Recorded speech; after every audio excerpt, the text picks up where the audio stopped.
Hi friends, welcome to knowledge Loka. Friends, ಇವತ್ತಿನ ವಿಡಿಯೋದಲ್ಲಿ ನಾನು ದೈವಾನುಗ್ರಹವುಳ್ಳಂತಹ ಹೆಣ್ಣು ಮಕ್ಕಳ 12 ಸಂಕೇತಗಳ ಬಗ್ಗೆ ನಾನು ತಿಳಿಸಿಕೊಡ್ತಾ ಇದ್ದೀನಿ. ಮೊದಲನೇದಾಗಿ ಪದ್ಮಿನಿ ಜಾತಿಯ ಸ್ತ್ರೀಯರ ಬಗ್ಗೆ ಶಾಸ್ತ್ರಗಳಲ್ಲಿ ಉಲ್ಲೇಖ ಇದೆ. ಯಾವುದೇ ರೀತಿಯ ಪರ್ಫ್ಯೂಮ್ ಆಗಿರ್ಬೋದು, ಸೆಂಟ್ ಆಗಿರ್ಬೋದು ಇಲ್ಲದೇ ಏನೋ ಒಂದು ವಿಶೇಷವಾದಂತಹ ಹೂವಿನ ಸುವಾಸನೆ ಆಗಿರ್ಬೋದು ಅಥವಾ ಗಂಧದ ಪರಿಮಳ ಆಗಿರ್ಬೋದು, ಆ ಹೆಣ್ಣು ಮಗಳು ಬರುವಂತಹ ಒಂದು ಸಮಯದಲ್ಲೇ ಆಗಿರ್ಬೋದು, ಅವಳು ಹತ್ತಿರ ಬಂದಂಗೆ ಇರ್ಬೋದು, ಯಾವಾಗಲೂ ಅದೊಂದು ಪರಿಮಳ ಸೂಸ್ತಾ ಇರುತ್ತೆ. ಅಂತಹ ಹೆಣ್ಣು ಮಕ್ಕಳು ಪದ್ಮಿನಿ ಜಾತಿಗೆ ಸೇರಿದಂತಹ ಸ್ತ್ರೀಯರಾಗಿರ್ತಾರೆ. ಇವರು ದೈವಿ ಅಥವಾ ದೈವಿಕ ಶಕ್ತಿಯುಳ್ಳವರು ಅಥವಾ ದೇವಿ ಪುತ್ರಿಯರಾಗಿರ್ತಾರೆ. ಹಾಗಾಗಿ ಇವರಲ್ಲಿ ಒಂದು ವಿಶೇಷವಾದಂತಹ ಒಂದು ಪರಿಮಳ ಸೂಸ್ತಾ ಇರುತ್ತೆ. ಇನ್ನು ಎರಡನೇದಾಗಿ ಗಿಡ ಮರಗಳ ನಂಟು. ಇಲ್ಲಿ ಕೆಲವೊಂದು ಹೆಣ್ಣು ಮಕ್ಕಳು ಗಿಡ ಮರಗಳನ್ನು ಮುಟ್ಟಿದರೆ ಸಾಕು, ಒಣಗ್ತಾ ಇರೋಂತಹ ಗಿಡ ಮರಗಳನ್ನು ಮುಟ್ಟಿದರೆ ಸಾಕು, ಆ ಒಂದು ಗಿಡ ಮರ ಹಸಿರಾಗುತ್ತೆ ಮತ್ತು ಚಿಗುರೊಡೆಯುತ್ತೆ. ಒಣಗುವಂತಹ ಗಿಡನೂ ಕೂಡ ಚಿಗುರೊಡೆಯುತ್ತೆ. ಫಾರ್ ಎಕ್ಸಾಂಪಲ್, ಒಂದು ತುಳಸಿ ಗಿಡನೇ ತೊಗೋಬೋದು. ಸರಿಯಾಗಿ ಆರೈಕೆ ಇರಲ್ಲ, ಸರಿಯಾಗಿ ನೀರು ಹಾಕ್ತಾ ಇರಲ್ಲ, ಆದರೂ ಕೂಡ ಆ ಒಂದು ಹೆಣ್ಣು ಮಗಳು ಆ ಗಿಡನ ನೆಟ್ಟರೆ, ಆ ಒಂದು ಹೆಣ್ಣು ಮಗಳು ಅಂತಹ ಗಿಡಕ್ಕೆ ನೀರನ್ನು ಹಾಕಿದ್ರೆ ಸಾಕು, ಗಿಡ ತುಂಬಾ ಬೆಳೆಯೋಕ್ಕೆ ಸ್ಟಾರ್ಟ್ ಆಗುತ್ತೆ, ತುಂಬ ಸೊಂಪಾಗಿ ಬೆಳೆಯುತ್ತೆ. ಹಾಗಾಗಿ ಇಂತಹ ಹೆಣ್ಣು ಮಕ್ಕಳಿಗೆ ಯಾವಾಗಲೂ ಪ್ರಾಣಶಕ್ತಿಯಿಂದ ನೇರ ಸಂಪರ್ಕ ಇರುತ್ತಂತೆ ಪ್ರಕೃತಿ ಮಾತೆಗೆ. ಹಾಗೆ ಇಂತಹ ಹೆಣ್ಣು ಮಕ್ಕಳು ಪ್ರಕೃತಿ ಮಾತೆಗೆ ತುಂಬಾ ಪ್ರಿಯಕರವಾಗಿರ್ತಾರಂತೆ. ಇಂತಹ ಹೆಣ್ಣು ಮಕ್ಕಳಲ್ಲಿ ದೈವಿಕ ಶಕ್ತಿ ಅನ್ನೋದು ತುಂಬಿ ತುಳುಕ್ತಾ ಇರುತ್ತಂತೆ. ಇನ್ನು ಮೂರನೇದಾಗಿ ಹುಷಾರಿಲ್ಲದೆ ಇರೋರಿಗೆ ಅವರು ಮುಟ್ಟಿದರೆ ಸಾಕು. ಹೆಣ್ಣು ಮಕ್ಕಳು ತಮ್ಮ ಮನೆಯಲ್ಲಿ ಯಾರಿಗಾದರೂ ಹುಷಾರಿಲ್ಲ ಅನ್ನೋದಾದರೆ ಸ್ವಲ್ಪ ಅಂಥವರು ಹುಷಾರಿಲ್ಲದೆ ಇರೋಂಥ ಒಬ್ಬ ಮನುಷ್ಯನಿಗೆ ಸ್ವಲ್ಪ ಮಟ್ಟಿಗೆ ಆರೈಕೆ ಮಾಡಿದರೆ ಸಾಕು, ಅಂತಹ ಮನುಷ್ಯ ಬೇಗ ಗುಣಮುಖನಾಗ್ತಾನಂತೆ. ಹಾಗೆ ಅವನ ಮನಸ್ಸಿಗೆ ಒಂದು ನೆಮ್ಮದಿ, ಆರಾಮಾದೆ, ಹುಷಾರಾದೆ ಅನ್ನೋ ಒಂದು ಭಾವ ಮೂಡುತ್ತಂತೆ. ಅದು ಎಸ್ಪೆಷಲಿ ತಾಯಂದಿರಲ್ಲಿ ಇಂತಹ ಒಂದು ಲಕ್ಷಣ ಎದ್ದು ಕಾಣಿಸುತ್ತಂತೆ. ಚಿಕ್ಕ ಮಕ್ಕಳಿಗೆ ನೋಡಿ, ತಮ್ಮ ಮಕ್ಕಳನ್ನು ಅವ್ರಿಗೆ ಗೊತ್ತಿರುತ್ತೆ ಯಾವ ಥರ ಚೆನ್ನಾಗಿ ನೋಡ್ಕೋಬೇಕು, ಯಾವ ಥರ ಆರೈಕೆ ಮಾಡಬೇಕು ಅಂತ. ಹಾಗಾಗಿ ಆಲ್ಮೋಸ್ಟ್ ಆಲ್ ಎಲ್ಲ ತಾಯಂದಿರಲ್ಲಿ ಇಂಥ ಒಂದು ಲಕ್ಷಣ ಕಂಡುಬರುತ್ತೆ. ಇಂತಹ ಹೆಣ್ಣು ಮಕ್ಕಳು ದೈವಿ ಸ್ವರೂಪರಾಗಿರ್ತಾರಂತೆ. ಇನ್ನು ನಾಲ್ಕನೇದಾಗಿ ವಾಕ್ಸಿದ್ಧಿ. ಇಲ್ಲಿ ವಾಕ್ಸಿದ್ಧಿ ಅಂದರೆ ಕೆಲವೊಬ್ಬ ಹೆಣ್ಣು ಮಕ್ಕಳು ಮನೆಯಲ್ಲಿ ಕೋಪದಲ್ಲಿ ಬಾಯಿಗೆ ಬಂದಾಗೆ ಬೈದ್ಬಿಡ್ತಾರೆ. ಬೈದರೂ ಕೂಡ ಏನಾಗುತ್ತೆ, ಕೆಲವೊಂದು ಸರಿ ಅದು ನಿಜ ಆಗಿಬಿಡುತ್ತೆ. ಅದೇ ರೀತಿ ಕೆಲವೊಬ್ಬರು ಪ್ರೀತಿಯಿಂದ ಹಾರೈಸ್ತಾರೆ. ಹೆಣ್ಮಕ್ಳು ಪ್ರೀತಿಯಿಂದ ಹಾರೈಸಿದಾಗ ಅವರ ಮಾತುಗಳು ಕೂಡ ನಿಜ ಆಗುತ್ತೆ. ಅವರು ಏನು ಒಳ್ಳೆಯದನ್ನು ನಮಗೆ ಬಯಸಿರ್ತಾರಲ್ವೋ ಅದು ಕೂಡ ನಿಜ ಆಗಿರುತ್ತೆ. ಹಾಗಾಗಿ ಆದಷ್ಟು ನಿಮ್ಮ ಮನೆಯ ಹೆಣ್ಣು ಮಕ್ಕಳನ್ನು ಖಂಡಿತವಾಗಿಯೂ ಅವರ ಮನಸ್ಸನ್ನು ನೋಯಿಸಬಾರ್ದು, ಅವರ ಕಣ್ಣಲ್ಲಿ ಕಣ್ಣೀರನ್ನು ಹಾಕಿಸ್ಬಾರ್ದು. ಏನಾದರೂ ಅವರು ಕೋಪದಲ್ಲಿ ಬಾಯಿಗೆ ಬಂದಾಗೆ ಬೈದರೆ ಅದು ನಿಜ ಆಗೋ ಚಾನ್ಸಸ್ ಇರುತ್ತೆ. ಹಾಗಾಗಿ ಆದಷ್ಟು ನಿಮ್ಮ ಮನೆ ಹೆಣ್ಣು ಮಕ್ಕಳಿಗೆ ಗೌರವ ಕೊಡಿ, ಚೆನ್ನಾಗಿ ನೋಡ್ಕೊಳ್ಳಿ, ಕಣ್ಣೀರು ಹಾಕಿಸ್ಬಿಡಿ. ಹಾಗೆ ಅವರ ಬಾಯಲ್ಲಿ ಕೆಟ್ಟ ಮಾತುಗಳು ಬರದೇ ಇರೋ ಹಾಗೆ ನೋಡ್ಕೋಬೇಕು. ಯಾಕೆಂದರೆ ಇಲ್ಲಿ ಯಾವ ಹೆಣ್ಣು ಮಕ್ಕಳಿಗೆ ಒಂದು ದೈವಿಕ ಶಕ್ತಿ ಇರುತ್ತೋ ಅಥವಾ ದೈವಾನುಗ್ರಹ ಇರುತ್ತೋ ಅಂತ ನಮಗೆ ಹೇಳೋಕ್ಕಾಗಲ್ಲ. ಈ ಥರ ಏನಾದರೂ ದೈವಿಕ ಶಕ್ತಿ ಇರೋಂತಹ ಹೆಣ್ಣು ಮಕ್ಕಳು ಮನ ನೊಂದುಕೊಂಡ್ರೆ ಅಥವಾ ಬಾಯಿಗೆ ಬಂದರೆ ಅದು ಕೂಡ ನಮಗೆ ತುಂಬಾ ಕೆಟ್ಟದಾಗುತ್ತೆ. ಹಾಗಾಗಿ ನಿಮ್ಮ ಮನೆಯ ಹೆಣ್ಣು ಮಕ್ಕಳನ್ನ ಆದಷ್ಟು ಚೆನ್ನಾಗಿ ನೋಡ್ಕೊಳ್ಳಿ. ಇನ್ನು ಐದನೇದಾಗಿ ಕೈ ರುಚಿ. ಕೆಲವೊಂದು ಹೆಣ್ಣು ಮಕ್ಕಳು ಏನೂ ಜಾಸ್ತಿ ಸಾಮಗ್ರಿಗಳಿಲ್ಲಾರ್ದೆ, ಅಡುಗೆ ಸಾಮಗ್ರಿಗಳಿಲ್ಲಾರ್ದೇ ಅಡುಗೆ ಮಾಡ್ತಾ ಇರ್ತಾರೆ. ತುಂಬಾ ಚೆನ್ನಾಗಿ ಮಾಡ್ತಾ ಇರುತ್ತೆ. ಅಲ್ಲಿಂದನೇ ಘಮ ಘಮ ಅಂತ ಸುವಾಸನೆ ಬರ್ತಾ ಇರುತ್ತೆ. ಅವರು ಅಡುಗೆ ಮಾಡುವಾಗ ನೋಡಿದ್ರಿ, ಅವರು ಏನೂ ಹಾಕಿರಲ್ಲ, ಜಾಸ್ತಿ ಮಸಾಲೆ ಪದಾರ್ಥಗಳನ್ನು ಉಪಯೋಗಿಸ್ತಿರಲ್ಲ, ಏನೂ ಕೂಡ ಜಾಸ್ತಿ ಉಪಯೋಗಿಸ್ದೇ ತುಂಬ ಚೆನ್ನಾಗಿ ಅಡುಗೆ ಮಾಡ್ತಾ ಇರ್ತಾರೆ. ಹಾಗಾಗಿ ಅದು ಯಾವ ಥರ ಇರುತ್ತೆ ಅನ್ನೋದಾದರೆ ಊಟ ಮಾಡಿದವ್ರಿಗೆ ಒಂಥರ ಅಮೃತ ಸವಿದಂಗೆ ಒಂದು ಫೀಲ್ ಆಗುತ್ತೆ. ಹಾಗೆ ಮನಸ್ಸಿಗೆ ತೃಪ್ತಿ ಕೊಡುತ್ತೆ. ಇಂತಹ ಕೈ ರುಚಿಯುಳ್ಳಂತಹ ಹೆಣ್ಣು ಮಕ್ಕಳಿಗೆ ಖಂಡಿತವಾಗಿಯೂ ದೈವಾನುಗ್ರಹ ಅನ್ನೋದು ಇರುತ್ತೆ. ಇನ್ನು ಆರನೇದಾಗಿ ಕನಸಿನಲ್ಲಿ ಮುನ್ಸೂಚನೆ ಸಿಗುತ್ತೆ. ಕೆಲವು ಹೆಣ್ಣು ಮಕ್ಕಳಿಗೆ ರಾತ್ರಿ ಮಲಗಿದಾಗ ಏನೇನೋ ಕನಸು ಕಾಣ್ತಾ ಇರ್ತಾರೆ. ಅದು ಒಳ್ಳೆಯದಾಗಿರ್ಬೋದು ಅಥವಾ ಕೆಟ್ಟದಾಗಿರ್ಬೋದು.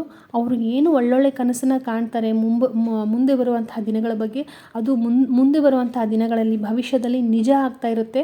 ಅದೇ ರೀತಿ ಏನೆಲ್ಲ ಅವರು ಕೆಟ್ಟದ್ದನ್ನು ಕಾಣ್ತಾ ಇರ್ತಾರೆ ಕನಸಲ್ಲಿ, ತೊಂದರೆಗಳು, ಮುಂದೆ ಆಗುವಂಥ ತೊಂದರೆಗಳ ಬಗ್ಗೆ, ಅದು ಕೆಲವೊಂದು ಸರಿ ನಿಜ ಆಗುತ್ತೆ. ಭವಿಷ್ಯದಲ್ಲಿ ಅವರು ಏನು ಕನಸುಗಳನ್ನು ಕಂಡಿರ್ತಾರೋ ಅದೇ ರೀತಿ ಆಗ್ತಾ ಇರುತ್ತೆ.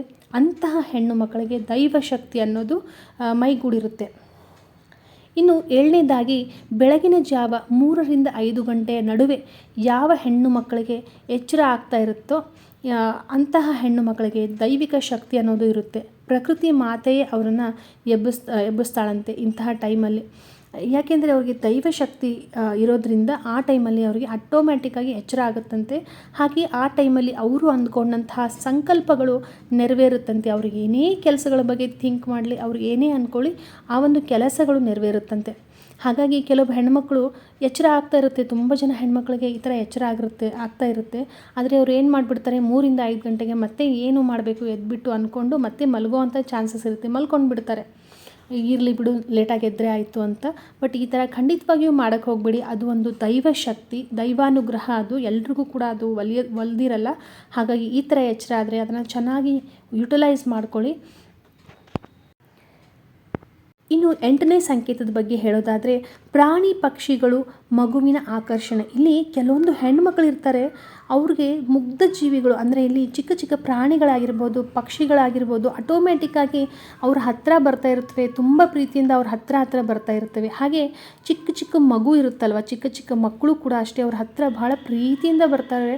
ಹಾಗೆ ಅವ್ರು ಎತ್ಕೊಂಡ್ರೆ ಸಾಕು ಅಳೋದನ್ನು ಕಡಿಮೆ ಮಾಡಿಬಿಡ್ತಾರೆ, ಸುಮ್ಮನೆ ಆಗಿಬಿಡ್ತಾರೆ. ಫಾರ್ ಎಕ್ಸಾಂಪಲ್, ಕೃಷ್ಣನ ಕೊಳಲಿನ ನಾದಕ್ಕೆ ಯಾವ ಥರ ಹಸುಗಳೆಲ್ಲ ಎಲ್ಲೇ ಇದ್ದರೂ ಓಡಿ ಓಡಿ ಬಂದು ಕೃಷ್ಣನ ಸುತ್ತುವರಿತಾ ಇರ್ತೋ. ಯಾಕೆಂದರೆ ಕೃಷ್ಣನಲ್ಲಿ ದೈವಿಕ ಗುಣ ಇತ್ತಲ್ವ, ದೇವರು ಕೃಷ್ಣ ಅಂದರೆ. ಹಾಗಾಗಿ ಕೃಷ್ಣನ ಒಂದು ಕೊಳಲಿನ ನಾದಕ್ಕೆ ಯಾವ ಥರ ಹಸುಗಳು ಅವನ ಸುತ್ತುವರಿತಾ ಇರ್ತೋ, ಅದೇ ರೀತಿ ಇಂತಹ ಹೆಣ್ಣು ಮಕ್ಕಳ ಹತ್ತಿರ ಪ್ರಾಣಿ ಪಕ್ಷಿಗಳು, ಮಗು ಈ ಥರ ಹತ್ತಿರ ಬರ್ತಾರಂತೆ. ಚಿಕ್ಕ ಚಿಕ್ಕ ಮಕ್ಕಳು ಪ್ರೀತಿ ತೋರಿಸ್ತಾರೆ. ಹಾಗೆ ಪ್ರಾಣಿ ಪಕ್ಷಿಗಳು ಕೂಡ ಅಂತಹ ಹೆಣ್ಣು ಮಕ್ಕಳ ಮೇಲೆ ಪ್ರೀತಿ ತೋರಿಸ್ತಾರಂತೆ. ಹಾಗಾಗಿ ಇಂತಹ ಹೆಣ್ಣು ಮಕ್ಕಳು ಇದ್ದರೆ ನಿಮ್ಮ ಮನೆಯಲ್ಲಿ ನೀವೇ ಪುಣ್ಯವಂತರು. ಯಾಕೆಂದರೆ ಅವರಲ್ಲಿ ದೈವಿಕ ಶಕ್ತಿ ಅನ್ನೋದು ಅಡಗಿರುತ್ತೆ. ಇನ್ನು 9ನೇ ಸಂಕೇತ, ಉದ್ದವಾದಂತಹ ಕಪ್ಪು ಕೂದಲು. ಕೆಲವೊಬ್ಬರಿಗೆ, ಎಲ್ರಿಗೂ ಕೂಡ ಈ ಥರ ಉದ್ದವಾದಂತಹ ಕಪ್ಪು ಕೂದಲು ಇರಲ್ಲ. ಕೆಲವೊಂದು ಸ್ವಲ್ಪ ಹೆಣ್ಣು ಮಕ್ಕಳಿಗೆ ಮಾತ್ರ ಈ ಥರ ಇರುತ್ತೆ. ಇವಾಗಿನ ಕಾಲದಲ್ಲಿ ಎಲ್ಲ ಕಟ್ ಮಾಡಿಸ್ಬಿಡ್ತಾರೆ.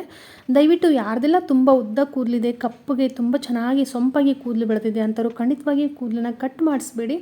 ಯಾಕೆಂದರೆ ಈ ಥರ ಕೂದಲು ಇರೋವಂಥ ಹೆಣ್ಮಗಳು ತುಂಬಾ ಅದೃಷ್ಟವಂತರು ಅಂತ ಹೇಳ್ತಾರೆ. ದೈವಿಕ ಶಕ್ತಿ ಅನ್ನೋದು ಇವರಲ್ಲಿ ಅಡಗಿರುತ್ತೆ. ಹಾಗಾಗಿ ಇವರು ಕುಟುಂಬದಲ್ಲಿರುವಂತಹ ನಕಾರಾತ್ಮಕ ಶಕ್ತಿಯನ್ನು ತಡೆ ಹಿಡಿಯುವಂತಹ ಶಕ್ತಿಯನ್ನು ಇವರು ಹೊಂದಿರ್ತಾರಂತೆ. ಹಾಗಾಗಿ ನಿಮ್ಮ ಕುಟುಂಬ ನಿಮ್ಮ ಕೂದಲಿಂದ ರಕ್ಷಣೆ ಆಗುತ್ತಂತೆ. ಹಾಗಾಗಿ ನಿಮ್ಮ ಕೂದಲನ್ನು ಯಾವುದೇ ಕಾರಣಕ್ಕೂ ಕಟ್ ಮಾಡಿಬಿಡಿ. ಉದ್ದ ಕಪ್ಪಗೆ ಇರುವಂತಹ ಕೂದಲು ಇರುವಂತಹ ಹೆಣ್ಣು ಮಕ್ಕಳು, ಈ ಥರ ಹೆಣ್ಣು ಮಕ್ಕಳು, ಉದ್ದವಾದಂತಹ ಕಪ್ಪು ಕೂದಲು ಇರುವಂತಹ ಹೆಣ್ಣು ಮಕ್ಕಳು ನಿಮ್ಮ ಮನೆಯಲ್ಲಿದ್ದರೆ ಖಂಡಿತವಾಗಿಯೂ ನೀವು ಕೂಡ ತುಂಬಾ ಅದೃಷ್ಟವಂತರು. ಇನ್ನು ಮುಖದಲ್ಲಿ 10ನೇ ಒಂದು ಸಂಕೇತ ಹೇಳೋದಾದರೆ, ಒಂದು ಹೆಣ್ಣು ಮಗಳ ಮುಖದಲ್ಲಿ ಅತ್ಯಂತ ಒಂದು ತೇಜಸ್ಸು ಅನ್ನೋದಿರುತ್ತಂತೆ. ಕಣ್ಣಲ್ಲಿ ಆಕರ್ಷಣೆ ಅನ್ನೋದಿರುತ್ತೆ. ಕಣ್ಣು ನೋಡಿದರೆ ಸಾಕು, ಹೆಣ್ಣು ಮಗಳ ಕಣ್ಣಲ್ಲಿ ಒಂದು ಆಕರ್ಷಣೆ, ಅಟ್ರಾಕ್ಟಿವ್ನೆಸ್ ಅಂತ ಹೇಳ್ತೀವಲ್ವ, ತುಂಬಾ ಒಂದು ತೇಜಸ್ ಅನ್ನೋದು ತುಂಬಿ ತುಳುಕ್ತಾ ಇರುತ್ತೆ. ಅದೇ ರೀತಿ ಆತ್ಮವಿಶ್ವಾಸನೂ ಕೂಡ ಅಷ್ಟೇ. ಆ ಹೆಣ್ಣು ಮಗಳ ಒಂದು ನಿಲುವನ್ನು ನೋಡಿದ್ರೆ ಸಾಕು, ಇಂಥ ಹೆಣ್ಣು ಮಗಳಿಗೆ ತುಂಬಾ ಕಾನ್ಫಿಡೆನ್ಸ್ ಲೆವೆಲ್ ಹೈ ಇದೆ ಅಂತ ಕೆಲವೊಬ್ಬರನ್ನು ನೋಡಿದರೆ ಅನಿಸುತ್ತೆ.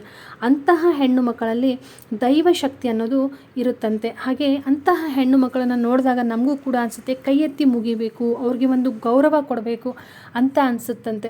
ಇಂಥ ತೇಜಸ್ಸು ತುಂಬಿರುವಂತಹ ಮುಖ ಹೊಂದಿರುವಂತಹ ಹೆಣ್ಣು ಮಕ್ಕಳಾಗಿರ್ಬೋದು, ಅಥವಾ ಕಣ್ಣಲ್ಲಿ ತೇಜಸ್ಸನ್ನು ತುಂಬಿರುವಂತಹ ಹೆಣ್ಣು ಮಕ್ಕಳು ಅದೃಷ್ಟವಂತ ಹೆಣ್ಣು ಮಕ್ಕಳು.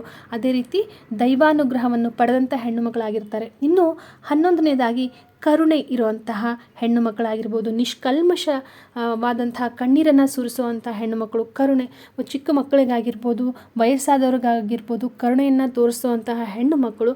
ಅದೇ ರೀತಿ ದೇವರ ಮುಂದೆ ತಮ್ಮ ಕಷ್ಟಗಳನ್ನು ತೋಡ್ಕೊಂಡು ನಿಷ್ಕಲ್ಮಶವಾದ ಕಣ್ಣೀರು ಹಾಕುವಂತಹ ಮುಗ್ಧವಾದಂತಹ ಹೆಣ್ಣು ಮಕ್ಕಳಲ್ಲಿ ದೈವಿಕ ಶಕ್ತಿ ಇರುತ್ತಂತೆ. ಇನ್ನು 12ನೇ ಸಂಕೇತ, ಕೆಲವೊಂದು ಹೆಣ್ಣು ಮಕ್ಕಳು ಎಷ್ಟೇ ಕಷ್ಟಗಳು, ಅಡೆತಡೆಗಳು ಜೀವನದಲ್ಲಿ ಬಂದರೂ ಕೂಡ ಯಾವುದಕ್ಕೂ ಅವರು ಕುಗ್ಗಲ್ಲ. ಅದೇ ರೀತಿ ಒಂಥರ ಅವರು ಮನೆಗೆ ದೀಪ ಆಗಿರ್ತಾರೆ. ಆದಷ್ಟು ತಾವು ಉರಿದ್ರೂ ಕೂಡ ಮನೆಗೆ ಬೆಳಕನ್ನು ಕೊಡ್ತಾ ಇರ್ತಾರೆ. ದೀಪ ಹೇಗೆ ತನ್ನನ್ನು ಸುಟ್ಟು ಮನೆಗೆಲ್ಲ ಬೆಳಕನ್ನು ಕೊಡುತ್ತೋ, ಅದೇ ರೀತಿ ಅವರು ಕೂಡ ಅಷ್ಟೇ. ತಮಗೆ ಎಷ್ಟೇ ಕಷ್ಟ ಆದರೂ ಕೂಡ ಕುಗ್ಗದೇನೆ ಮನೆಗೆ ಒಂದು ಒಳ್ಳೆಯ ಮಡದಿಯಾಗಿರ್ತಾರೆ, ಅಥವಾ ಮಗಳಾಗಿರ್ತಾರೆ, ಸೊಸೆಯಾಗಿರ್ತಾರೆ. ಹೀಗೆ ದೈವಿಕ ಗುಣಗಳು ಅವರಲ್ಲಿ ತುಂಬಿ ತುಳುಕ್ತಾ ಇರುತ್ತಂತೆ. ಹಾಗೆ ಯಾವುದೇ ರೀತಿಯ ಕಷ್ಟಗಳು ಬಂದರೂ ಕೂಡ ಅವರು ಎದೆಗುಂದದೇ ಅವನ್ನೆಲ್ಲ ಧೈರ್ಯವಾಗಿ ಎದುರಿಸ್ತಾರಂತೆ. ಅದೇ ರೀತಿ ಯಾವುದೇ ರೀತಿಯ ಕಷ್ಟಗಳು, ತೊಂದರೆಗಳು ಬಂದ್ರೂ ತುಂಬ ಸುಲಭವಾಗಿ, ತುಂಬ ವಿಚಾರ ಮಾಡಿ ಅವರು ಪರಿಹಾರಗಳನ್ನು ಕಂಡುಕೊಡ್ತಾರಂತೆ. ತಮಗೂ ಕೂಡ ಒಳ್ಳೆಯದು ಮಾಡಿಕೊಂಡು ಇನ್ನೊಬ್ರಿಗೂ ಕೂಡ ಒಳ್ಳೆಯದು ಮಾಡ್ತಾರಂತೆ. ಹಾಗೆ ಈ ಥರ ಎಲ್ಲ ತುಂಬು ತೊಂದರೆಗಳಿಂದ ತಮ್ಮ ಕುಟುಂಬವನ್ನು ರಕ್ಷಣೆ ಮಾಡ್ಕೋತಾರಂತೆ. ಇಂತಹ ಹೆಣ್ಣು ಮಕ್ಕಳಲ್ಲೂ ಕೂಡ ದೈವಿಕ ಶಕ್ತಿ ಅನ್ನೋದು ತುಂಬಿ ತುಳುಕ್ತಾ ಇರುತ್ತೆ. ಸೊ ಫ್ರೆಂಡ್ಸ್, ನೋಡಿದ್ರಲ್ಲ, ಹಾಗೆ ಕೇಳಿದ್ರಲ್ಲ, ಈ ಥರ 12 ಸಂಕೇತಗಳ ಇರುವಂತಹ ಹೆಣ್ಣು ಮಕ್ಕಳು ನಿಮ್ಮ ಮನೆಯಲ್ಲಿದ್ದರೂ ಕೂಡ ನೋಡಿ. ಹಾಗೆ ಒಂದು ವೇಳೆ ನಿಮ್ಮಲ್ಲಿ ಏನಾದರೂ ಈ ಥರ ಒಂದು ದೈವಿಕ ಶಕ್ತಿಯ ಅಂಶ ಇದರಲ್ಲಿ 12 ಸಂಕೇತಗಳಲ್ಲಿ ಒಂದಾದರೂ ಇದ್ದರೆ ದಯವಿಟ್ಟು ನನ್ನ ಒಂದು ಈ ವಿಡಿಯೋಗೆ ಕಾಮೆಂಟ್ಸ್ ಮೂಲಕ ತಿಳಿಸಿ. ಸೊ ಮತ್ತೆ ಸಿಗ್ತೀನಿ ಇನ್ನೊಂದು ವಿಡಿಯೋದಲ್ಲಿ. ಅದಕ್ಕಿಂತ ಮೊದಲು ನನ್ನ ಚಾನಲ್ನ ಇನ್ನು ಯಾರೆಲ್ಲ ಸಬ್ಸ್ಕ್ರೈಬ್ ಮಾಡಿಲ್ಲ, ಪ್ಲೀಸ್ ಸಬ್ಸ್ಕ್ರೈಬ್ ಮಾಡಿ. ನನ್ನ ಈ ಮಾಹಿತಿ ನಿಮಗೆ ಇಷ್ಟ ಆದರೆ ಪ್ಲೀಸ್ ಶೇರ್ ಮಾಡಿ, ಲೈಕ್ ಮಾಡಿ, ಕಾಮೆಂಟ್ಸ್ ಮೂಲಕ ತಿಳಿಸಿ. ಮತ್ತೆ ಸಿಗ್ತೀನಿ ಇನ್ನೊಂದು ಒಳ್ಳೆಯ ಅದ್ಭುತವಾದ ವಿಡಿಯೋದೊಂದಿಗೆ. ಅಲ್ಲಿವರೆಗೂ ಎಲ್ರಿಗೂ ಟೇಕ್ ಕೇರ್ ಆ್ಯಂಡ್ ಬಾಯ್.